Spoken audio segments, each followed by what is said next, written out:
সালাম আলাইকুম প্রিয় ভাই বোনেরা, অবশ্যই আমার কথাগুলো একটু শুনে যাবেন মনোযোগ দিয়ে। আমি সাধারণত কারো বিষয়ে কোনো কারণ কোনো কূটনীতি কথা কয়ে আমি কোনোদিন ভিডিও বানাই না, কিন্তু আজ বাধ্য হয়ে বানাইতেছি। এই জন্য যে রাত্রে আমি ঘুমাই রয়েছি 2টা 2:30 বাজে। এই সময় দেখতেছি দুই সাইডে 2টা মাইক বাজতেছে, মানে রাতের 2টা 2:30 হবে এই সময় আর কি।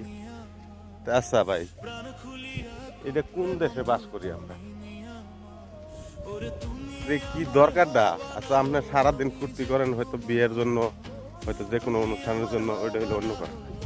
কিন্তু রাত্রের বেলা এই যে মানুষের যে একটা ঘুম, মানুষের যে একটা এই সময়টা মাইক বাজানি আপনার কোন দেশও এরকম আছে আমি জানি না। আমি কিন্তু বাহিরেও থেকে আছি, আমি সৌদি আরব 7 বছর থেকে আছি, আমি কোনোদিন দেখি নাই যে মাইকের আওয়াজ এরকম কোনদিন দেখি নাই। কিন্তু আমাদের বাংলাদেশে, মানে স্বাধীন বাংলাদেশ তো, যার মন ইচ্ছা সেই সেরকমই করতেছে।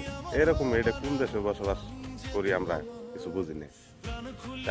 আপনাদের কি মতলব এটা? আপনারা সবাই কমেন্টে জানাইবেন। এই মনে করেন রাতের 2:30 বাজে। আচ্ছা, রাত্রের বেলা এই যে মাইক বাজানি, এটা কি, এটা কোন যুক্তি মানুষে বাজায় আমি বুঝি না কিছু। এটার বিরুদ্ধে কেউ কিছু কয়ও না। আচ্ছা, তুমি ফুর্তি করতেছো, তোমার আনন্দ ফুর্তি তোমারটা তুমি তোমার বাড়ির ভিতরে রাখো। এই যে মাইক বাজায়, ঢোল বাজায়, তারপরে যে দেশের অন্য প্রতিবেশীর যে একটা ডিস্টার্ব করা, এটা কেউ প্রতিবাদ করতে গেলেই তখন সে বলবে কি যে ভাই আমার টাকাতে আমি মাইক বাজাবো, আমি যা খুশি তা করবো, তাতে আপনাদের তো কোনো সমস্যা না হয়তো পারে না। আচ্ছা, এই যে এই কথাটা যে বলে, আচ্ছা ভাই, এটা তো আপনারও সমস্যা, আমাদের প্রতিবেশী সমাজ সবারই সমস্যা হয়। আচ্ছা, এই জিনিসটা কারা বলবে? একটু সবাই আমারে বলবেন এই কথা। সালাম আলাইকুম।